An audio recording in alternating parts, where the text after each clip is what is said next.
It's Wednesday, June 19, 2024. I'm Albert Mohler, and this is The Briefing, a daily analysis of news and events from a Christian worldview. The Surgeon General of the United States, Dr. Vivek H. Murthy, has called for a warning label concerning health to be put on social media platforms. The Surgeon General's statement was made in the context of public argument. He held a press conference. He also wrote a major piece, which was published as an opinion piece in the editorial pages of the New York Times yesterday. Vivek H. Murthy is serving his second term as Surgeon General of the United States. And what he's called for here raises some very interesting questions. First of all, I guess the most obvious question is social media dangerous? In this case, the Surgeon General is directing his primary attention towards children and young people, even as it's pretty well documentable that social media comes with all kinds of health concerns for just about anyone. He is pointing to the fact that children and young people are particularly susceptible to damage. And one of those significant issues of harm has to do with something just as simple as body image. The Surgeon General cited documentation indicating that an unprecedented number of American adolescents are now expressing a very low body image, partly because of the messaging that is coming over social media. But we all know it's more than that. In some cases, that messaging is just downright toxic. Now, frankly, let me just point out that this is a concern when it comes to adolescence that long predates the development of social media. As you are looking at the challenge of every single civilization seems to identify one of its challenges as assisting young people in the transition from childhood to adulthood. In its very nature, that's going to be a disruptive process. It's going to require an awful lot of cultural energy, moral clarity. And of course, as Christians understand, the Lord's intention was that it include a mother and a father in the context of a family. And the biblical worldview would be extended to an intact community. And so you look at that and you recognize, okay, we have made adolescence more dangerous already. All kinds of issues, the sexual revolution, the divorce revolution, sociological innovation, even the industrial revolution, separating families intergenerationally. We understand that adolescence was already an issue, and then you add social media, and no one should be surprised that we have a public health crisis. Now, there are some aspects of this that are just absolutely fascinating. One is the fact that the media seems to think this is a recent discovery, and that's just not the case. The second thing is that the involvement of the Surgeon General of the United States underlines the fact that this is being defined as a public health crisis. Now, all this raises some very interesting questions. One of them is, are these kinds of warning labels effective? Well, the people who are for them say they are. The people who are against them say they are not. One thing that becomes clear is that simple words on a package are not likely to have a lot of impact, and apparently, over time, they just become a part of the label anyway.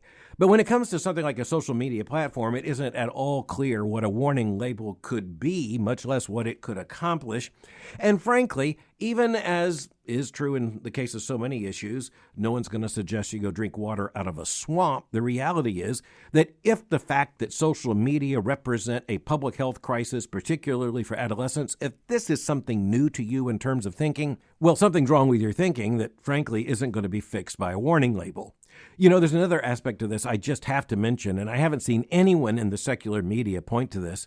Do we really believe that parents are now going to have some new kind of moral ammunition to use with their children and teenagers that they didn't already have? Are we supposed to believe that you're going to have parents call the child into the living room and say, you know, we thought it was okay, but now the Surgeon General says that it might be dangerous, so we're going to take your smartphone away? Now, I'm not saying that that couldn't happen or that in some isolated cases it won't happen. I'm simply saying that we've known this for a long time. And frankly, the toxins are not just about children and teenagers. But we do understand that society and parents, society and Christians would affirm that we have a particular responsibility to the youngest among us. And we also recognize some particular susceptibilities that come to those who are younger. And one of those is simply the lack of context for understanding. One of the things that came up in this was that bad body image problem that is being reported by so many young adults. And that's coming by comparison and, frankly, just explicit messaging on social media. So that's something new, but honestly, it's not entirely new.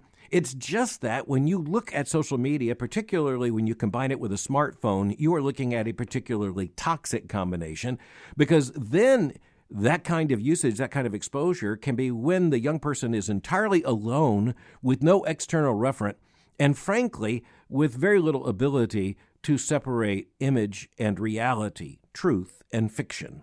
But again, you just have to step back and say, does the Surgeon General really believe that if indeed there were to be such a warning put somehow on a social media platform site, hard to imagine exactly how that might be done, it is not likely that people will give that any more attention than they do all those boxes that come up saying, click this and click that. You've given permission for all kinds of people to know all kinds of things simply because you want to go ahead and get to that sports score. In his New York Times statement, the Surgeon General said, quote, "It's time to require a Surgeon General's warning label on social media platforms, stating that social media is associated with significant mental health harms for adolescents. A Surgeon General's warning label," he says, "which requires congressional action, would regularly remind parents and adolescents that social media has not been proved safe," end quote. Very interesting language. You want to notice that the Surgeon General didn't say social media platforms are dangerous. He did not say that social media exposure is causing harm. It is because he is an officer of the federal government and he is speaking with official language, so he can't cite the fact that it has been proved in terms of some kind of incontrovertible evidence to be dangerous. Instead, the language was, it hasn't proved not to be dangerous. It hasn't proved itself to be safe. Very interesting legal maneuver there.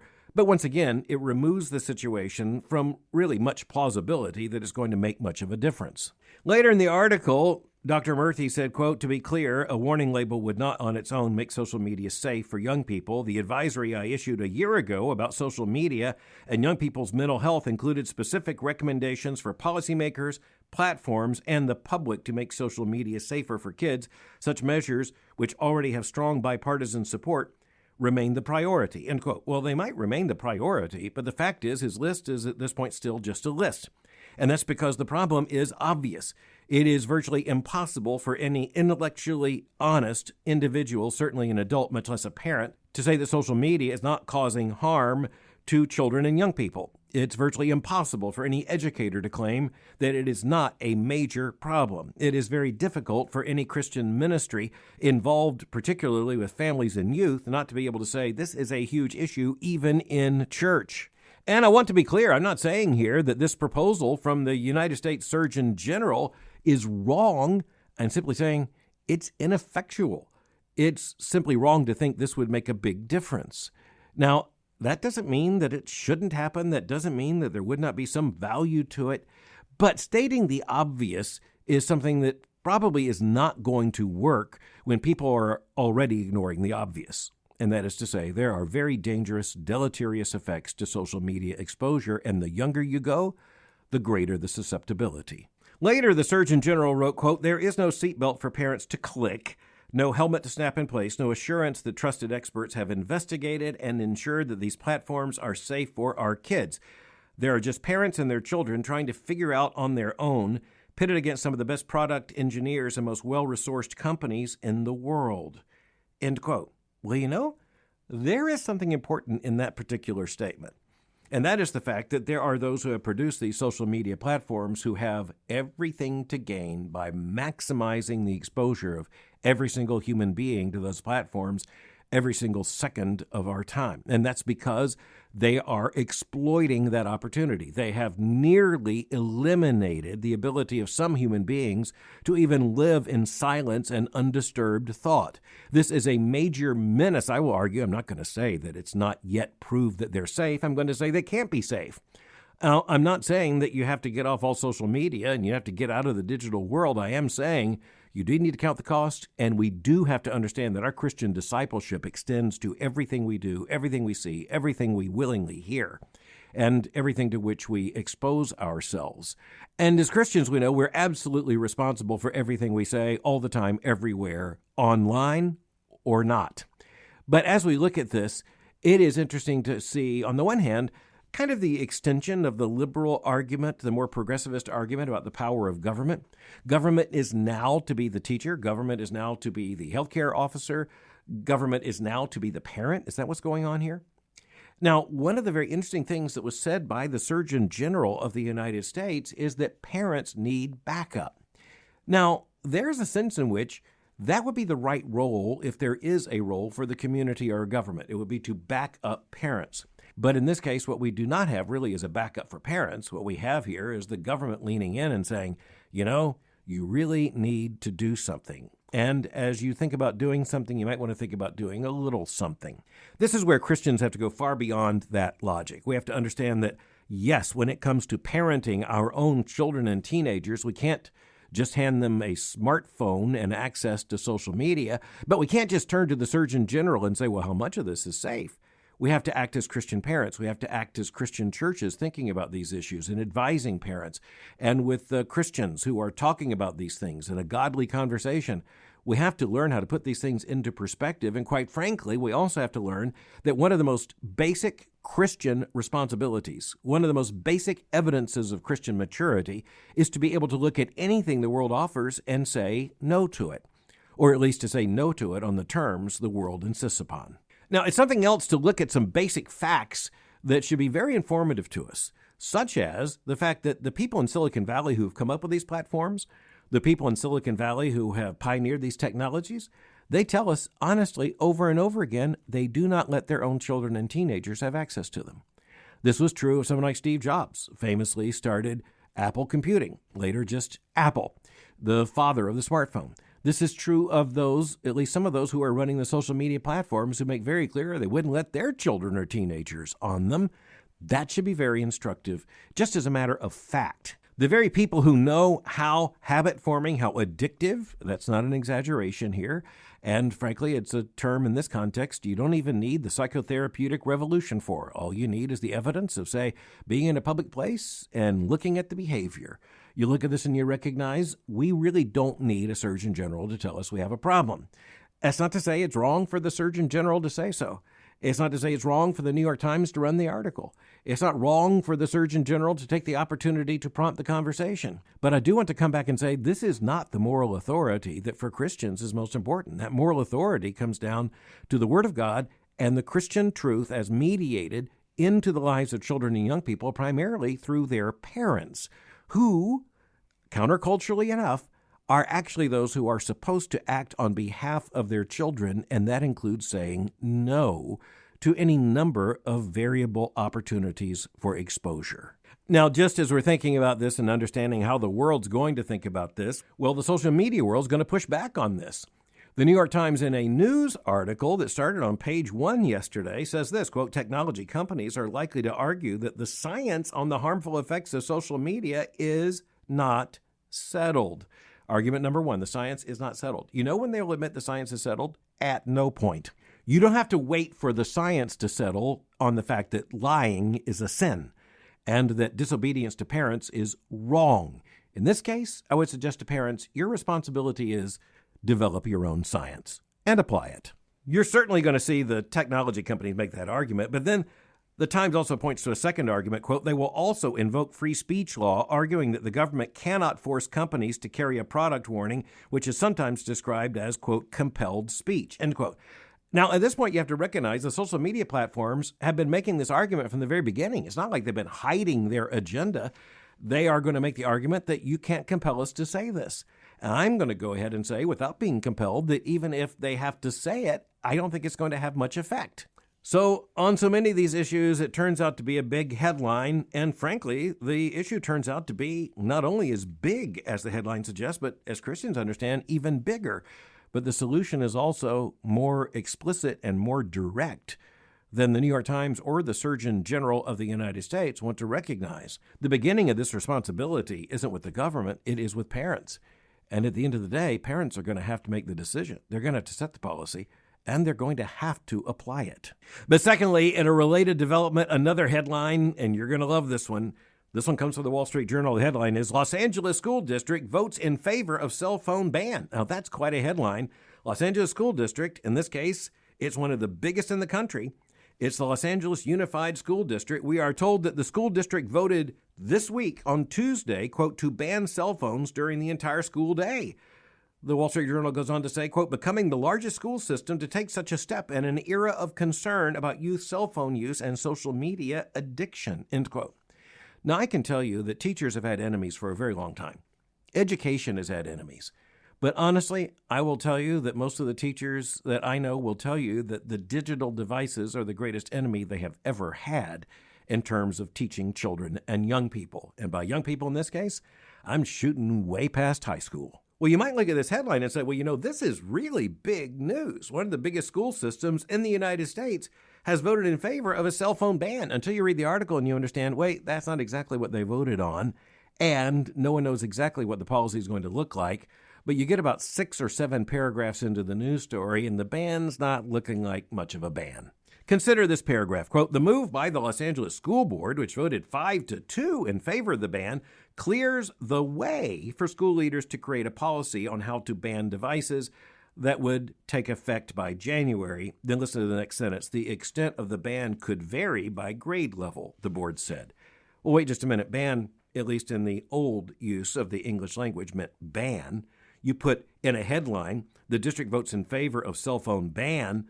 You get a few paragraphs later and know all they did was to approve the process to develop a policy that in the end, at least for some grades, might not end up being any sort of a ban at all. This is headline abuse. One board member went well beyond what the Surgeon General of the United States said this week when he said, quote, the research is clear, the harmful effects on kids' mental health, the physical health, their academics.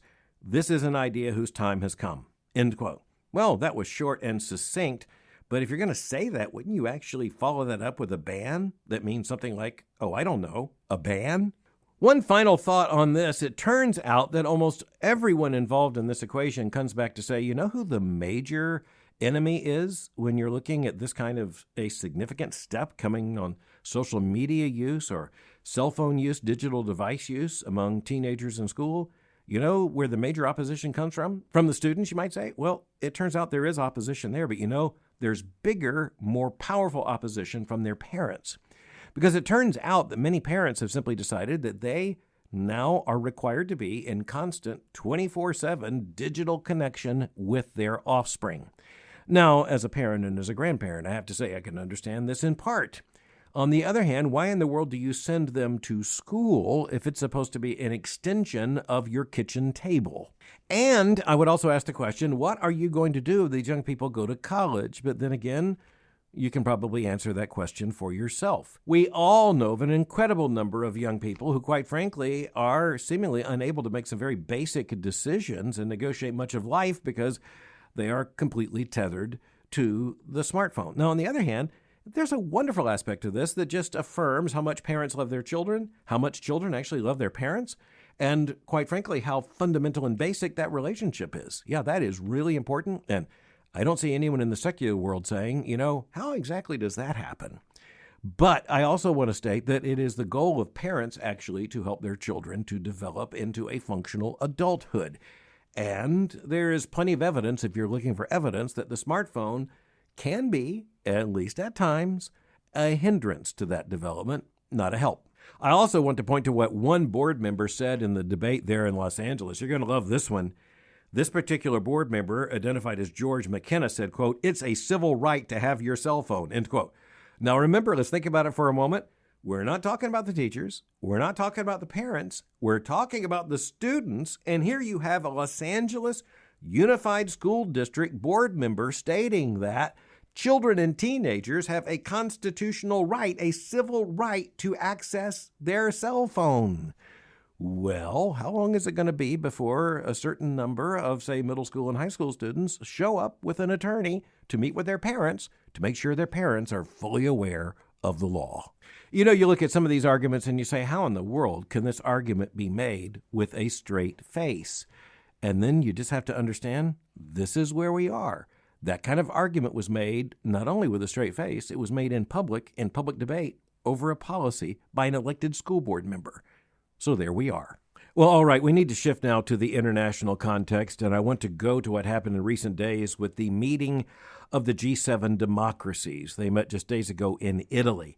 The G7, who in the world is that? Well, the number 7 identifies 7 nations that are linked together in this very powerful group and it's dominated by the Western democracies. And frankly, at this point, it's down to the Western democracies and Japan. The 7 nations are the United States, the United Kingdom, France, Germany, Italy, Canada, and Japan. So that's the list. That's the 7. Now, there has been a larger list. There's been a G8, but Russia is now off the list. And there have been other meetings with even bigger numbers because at one point it appeared that the global economy was moving in such a way that you would have government actors who would be acting in concert, and the number could be a lot larger than 7 or 8 or 9 or 10 or 11. But, and Christians shouldn't be surprised by this, it didn't turn out that way. The globalist dream turned out to be a fractured, failed dream. And so some of the nations that have been represented at previous meetings of the sort were not invited to this meeting, and it's hard to imagine conditions under which they would be invited again. And so at this point, we are down to the G7. The United States, the United Kingdom, France, Germany, Italy, Japan, and Canada. But what was one of the big issues of discussion? Of course, one of them was Ukraine. One of them is the invasion by Russia, the threat to world peace, the determination of these nations to oppose Russia and its aggression. You know what was another big issue they discussed? Abortion. Reproductive health. And you know who made certain that was the case? The United States, which means the Biden administration, which means President Biden himself. This is big news, and Christians in the United States need to be very aware that this took place. For example, the Washington Post reported with a headline, Biden presses to keep reproductive rights in G7 agreement. The issue of abortion and the defense of abortion as a part of these leaders came up in a previous G7 statement that came from Hiroshima in Japan. And in this election cycle, President Biden wanted to make certain that the explicit mention of abortion and abortion rights, sometimes rephrased as a woman's reproductive freedom, was put in the commitment of these political leaders as they were supposedly looking at grave threats to Western civilization. That tells you just how committed the Biden administration in general and President Biden himself is to this issue. The fanaticism on this is so urgent that the President of the United States openly said that he might not sign a final agreement unless it met his muster in terms of the eagerness and comprehensiveness with which the statement championed abortion.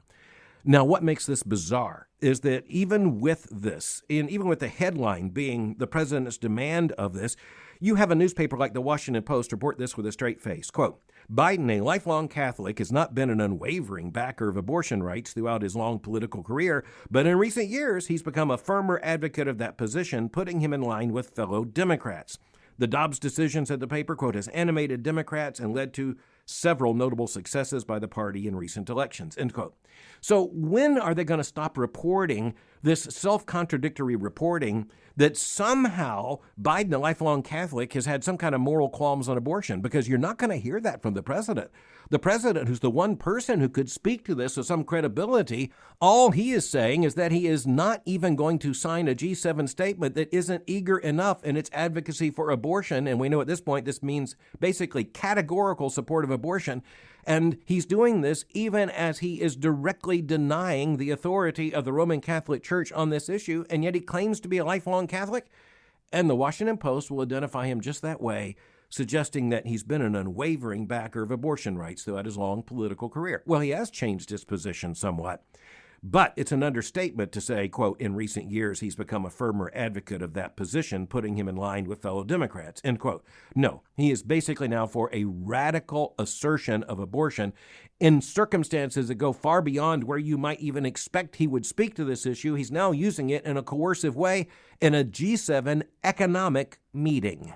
Now, there is actually more to talk about out of the G7 meeting, just in terms of the threat of Russia, the reality of Ukraine. We'll talk more about those things as we go forward. But, you know, there is one other aspect of this that the national and international media have noted, and this sets us up for something we need to discuss in coming days.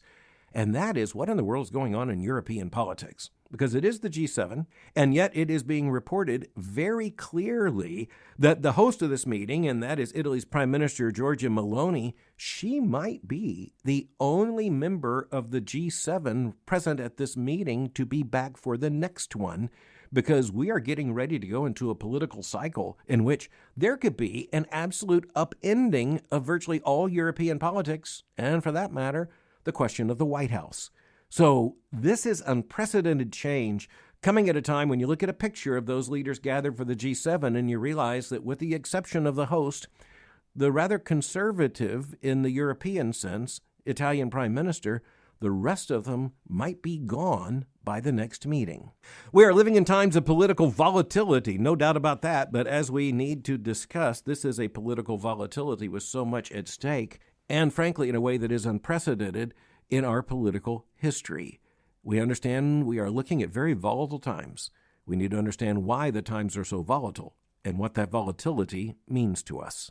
But at this point, it's just really important, if tragic, to recognize that the President of the United States put the issue of abortion so front and center that he said he wouldn't even sign a final agreement on economics unless it was adequately pro-abortion.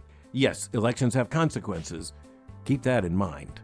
Thanks for listening to The Briefing. For more information, go to my website at albertmohler.com. You can follow me on Twitter or X by going to twitter.com/Albert Mohler. For information on the Southern Baptist Theological Seminary, go to sbts.edu. For information on Boyce College, just go to boycecollege.com. I'll meet you again tomorrow for The Briefing.